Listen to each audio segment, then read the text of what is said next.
Let's look at exercise 28. It's an exercise for only the right hand. You see that these are all 30-second notes.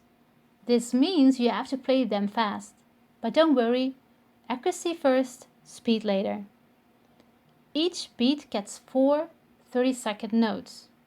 This means that you count 1 E and A, 2 E and A, 3 E and A, 1 E and A, 2 E and A, 3 E and A. The notes in this exercise are not difficult, but you do have to spread your fingers to reach the right notes. And there is one other technique in this exercise. It's the cross under. After you played the second G in the second bar with your second finger, you move your thumb under your hand to reach with your thumb the F. Move your hand over your thumb so you can play the next note, which is E, with your third finger.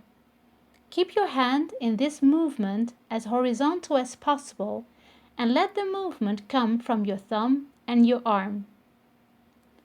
Before you start practicing at 30 BPM, play the notes as slow as possible and count 1 E and A, 2 E and A, 3 E and A, 1 E and A, 2 E and A, 3 E and A.